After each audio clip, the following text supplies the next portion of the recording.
सचिन पायलट के गढ़ को ढहाने के लिए प्रधानमंत्री उनके गढ़ में लगातार सभाएं करने में लगे हैं और इसकी शुरुआत जयपुर ग्रामीण सीट से हुई।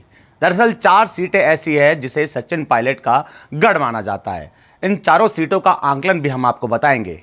शुरुआत हालांकि जयपुर ग्रामीण सीट से हुई। जयपुर ग्रामीण सीट पर अनिल चोपड़ा मैदान में उतरे हुए हैं कांग्रेस उम्मीदवार के तौर पर और सचिन पायलट के करीब भी माने जाते हैं। सचिन पायलट की जनसभाओं में कंधे से कंधा मिलाकर वो उनके साथ चलते हैं और यहां से ही प्रधानमंत्री नरेंद्र मोदी ने हुंकार भरी और सभाओं की शुरुआत करी। फिर उसके बाद प्रधानमंत्री दौसा जाते हैं। दौसा में उनकी सभा होती है।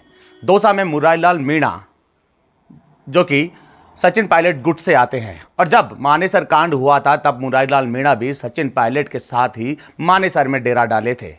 मुरारीलाल मीणा को भी टिकट दिलाने के लिए सचिन पायलट ने शीर्ष नेतृत्व के साथ मुलाकात भी की थी, मंथन भी किया था और जोर आजमाइश भी की गई थी कि मुरारीलाल मीणा को टिकट दिया जाए।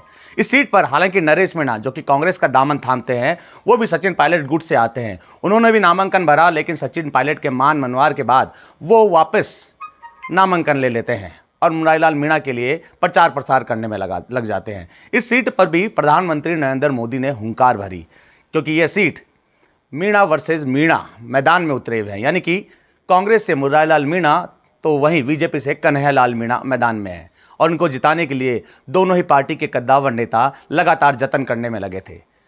किरोड़ीलाल मीणा कन्हैयालाल मीणा को जिताने में लगे थे तो वहीं सचिन पायलट मुरारीलाल मीणा के लिए प्रचार प्रसार करने में लगे थे।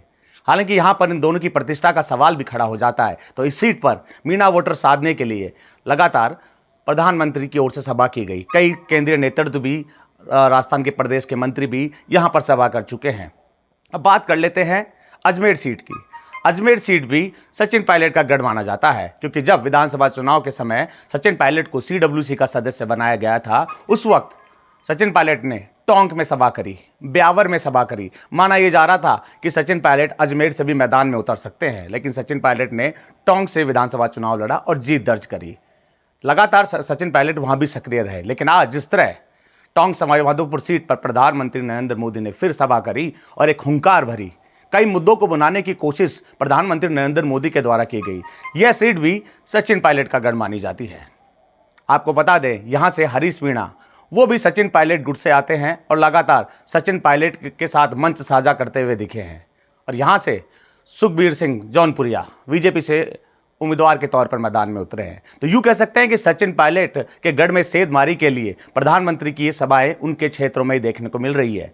माना यह जा रहा था कि दूसरे चरण में प्रधानमंत्री राजस्थान के दौरे पर नहीं आएंगे, लेकिन जैसे ही पहले फेज में, पहले चरण में मतदान का वोटिंग प्रतिशत कम हुआ, स्थिति को बीजेपी भाग गई और प्रधानमंत्री नरेंद्र मोदी को वापस राजस्थान में सभा करने आना पड़ा और सभा भी सचिन पायलट के गढ़ में। यूं कहें कि सचिन पायलट के गढ़ को ढहाने की कोशिश की जा रही है। अब परिणाम क्या निकलेंगे?